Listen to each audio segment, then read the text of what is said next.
నమస్కారం చేతన్ గారు. నమస్తే మేడం. చేతన్ గారు, నరాల బలహీనత గురించి నిజంగా ఎంత చెప్పినా కూడా ఇంకా చాలా మందికి డౌట్స్ వస్తూ ఉందండి. సో దీన్ని ఏ విధంగా మనము కంట్రోల్ చేసుకోవచ్చు? రాకుండా ఎలాంటివి మనం చేసుకోవాలి? వచ్చిన తర్వాత దాన్ని ఏ విధంగా సైడ్ ఎఫెక్ట్స్ లేకుండా ఎలాంటి మెడికేషన్ తీసుకోవాలి అని. సో దీని గురించి డీటెయిల్‌గా తెలుసుకోవాలనుకుంటున్నాను. బైన్సా అంటే ఒక ఊరుంది ఓహ్! నిజామాబాద్ జిల్లాలో. ఓకే. అక్కడ నుంచి మన కాడికి ఒక పేషెంట్ వచ్చిండ్రన్నమాట. హుహు. వచ్చినప్పుడు ఏమన్నారంటే, నాకు అరికాల్లో స్పర్శ లేదు. హ్మ్.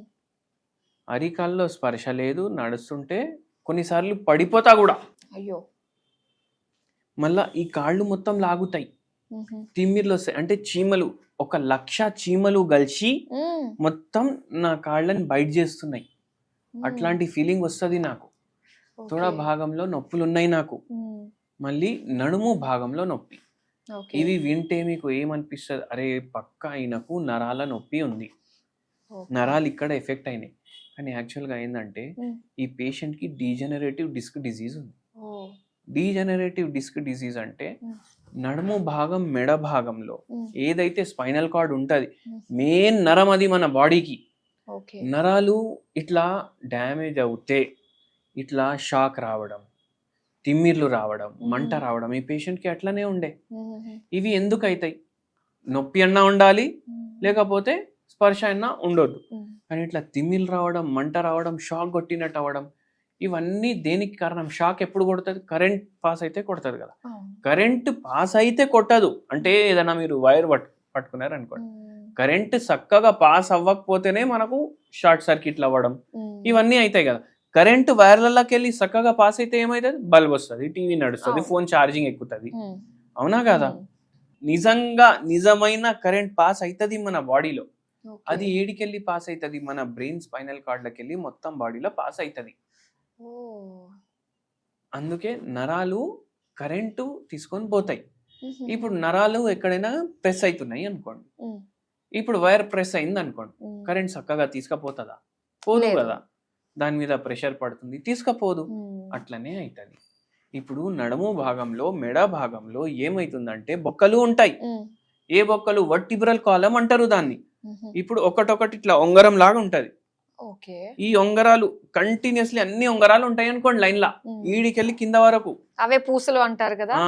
ఆ! ఉంగరాలుయే అనుకోండి మీరు. ఓకే. L4, L5లో ప్రాబ్లమ్ ఉంది. ఆ! అంటే ఏంది? బొక్కలున్నాయి 2. L4 ఒకటి, L5 ఒకటి. ఓకే. ఉంగరం లాగా ఉన్నాయి అవి. దాని మధ్యలోకెళ్ళి ఇప్పుడు ఉంగరం ఏం పోతది? ఏళ్ళలో ఓహ్! పోతది గదా! ఆ! ఒక పెద్ద ఏళ్ళు ఉందనుకోండి. ఇక్కడి నుంచి నడుము వరకు, కింద వరకు. హ్మ్. మొత్తం ఉంగరాలు పెట్టిండ్రు దాంట్లో. అబ్బబ్బా! దాన్ని వర్టిబ్రల్ కాలమ్ అంటారు. ఓకే. అయితే వర్టిబ్రల్ కాలమ్ ఏదైతే ఉంగరాలు ఉంటాయి గదా! హ్మ్. ఇవి జర డ్యామేజ్ అయినాయి అనుకో. అంటే ఎందుకు అవుతాయంటారు అలా అసలు? ఎందుకవుతాయి? ఇప్పుడు కొందరు ఫిజికల్ యాక్టివిటీ చెయ్యరు. ఓకే. మొత్తం రోజు కూర్చొని ఆ! చేయడం పని.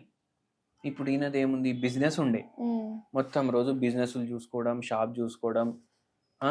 మళ్ళా ఎక్స్‌పోర్ట్ గూడా చేస్తుండే ఏమో. ఎక్స్‌పోర్ట్ అంటే ఆ ఊర్లకెళ్ళి పక్కకున్న ఊర్లలో మొత్తం చీరలు అవి ఇవి బిజినెస్ అవి ఇవి ఏమేమో ఉండే ఆయనకు. హుహు. అయితే ఏమైతది? అక్కడ ఓన్లీ సిట్టింగ్ పొజిషన్ వల్ల, ఓకే. ఓన్లీ సిట్టింగ్ పొజిషన్ వల్ల హ్మ్. ఇట్లా అయితది. మళ్ళీ ఇక్కడికి ఆగలేదు. ఈ అరిచేతుల్లో గూడా తిమ్మిర్లు ఉండే. హ్మ్. అంటే మెడ భాగం ఉంటది గదా! అది చేతులకు సప్లై చేస్తది. హుహు. నడుము భాగం ఉంటది గదా! కాళ్ళకు కాళ్ళకి సప్లై సప్లై. చేస్తది. ఓకే. ఓన్లీ కాళ్ళల్లో ఉంది అంటే నడుము భాగంలో ప్రాబ్లమ్. ఆహా! ఓన్లీ చేతుల్లో ఉందంటే మెడ మెడ భాగంలో భాగంలో. ప్రాబ్లమ్. ఓకే. రెండిట్లో ఉందంటే మొత్తం ప్రాబ్లమే ప్రాబ్లమ్. హ్మ్. అట్లా. అట్లా అయి ఆ పేషెంట్‌కి ఎవరో చెప్పిండ్రు ఇక్కడ పోతే మంచిగా అయితది అంటే హ్మ్. ఆడికెళ్ళి వచ్చిండ్రు. హ్మ్. ఆడికెళ్ళి రావుడు గూడా ఇప్పుడు చాలామంది ఇప్పుడు నిజామాబాద్‌కెళ్ళి హైదరాబాద్‌కి మనిషి వస్తున్నాడంటే బస్‌లో వస్తాడు. హ్మ్. ఇప్పుడు ఈయన కార్‌లో వచ్చిండు. హ్మ్. కార్‌లో ఎట్లా? కూర్చొని గాదు. హ్మ్. పడుకొని. అయ్యో! ఎందుకంటే ఆయనకు సరిగా కూసోనికి కూడా రావట్లేదు. ఓహ్! ఆయనకు మొత్తం మన మందులకి నొప్పులు, తిమ్మిర్లు, మంటలు. ఇట్లా నిల్చుంటే ఇట్లా షాక్ కొడుతుంది సార్ నా కాళ్ళల్లో అంటుండాయన. హ్మ్. కూసోనంటే కూసోను. మళ్ళా తిమ్మిర్లు అయిపోయి నా కాళ్ళు గూడా ఇట్లా జరగట్లేదు. అబ్బా!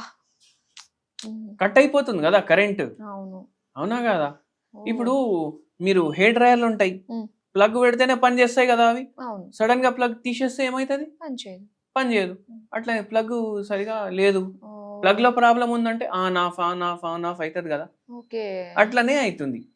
ఈ పేషెంట్కి ఆపరేషన్ చేయించుకోవాలన్నారు. ఉమ్, ఆపరేషన్ వద్దు నాకు అని అనుకున్నారు ఇక. ఉమ్, హోమియోపతిలో మార్గం ఆపరేషన్ లేకుండా ఉంది అంటే మన కాడికి వచ్చిండ్రు.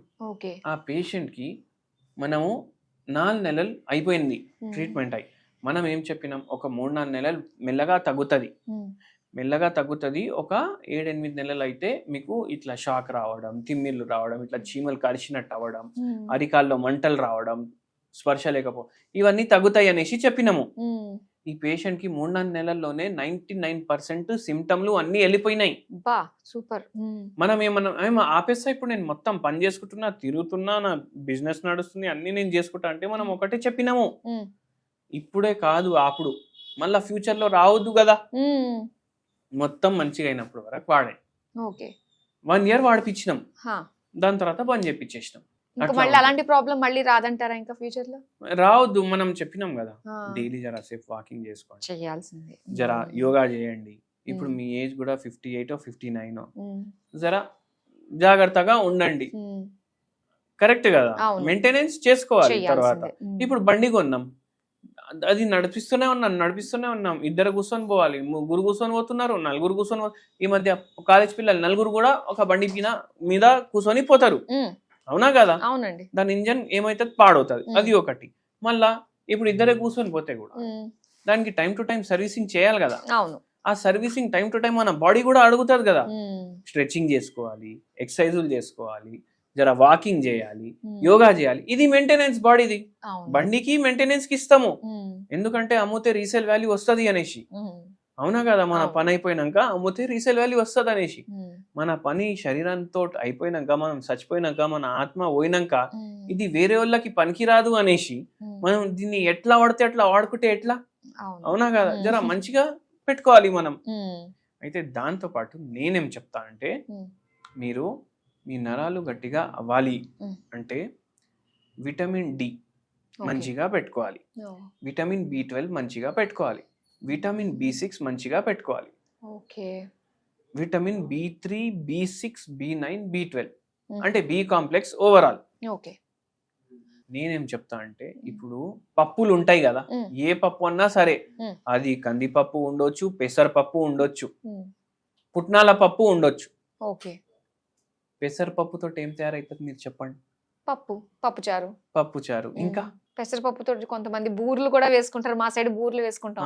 పెసరట్టు ఎంత ఫేమస్. పెసరట్టు మీరు బూర్లు తినండి, పెసరట్టు తినండి, వడలు ఫ్రై అయిపోతాయి కదా. ఫ్రై వద్దు, ఉడికించడమే కావాలి. పెసరపప్పు తోటి మీరు పెసరట్టు చేసుకోండి.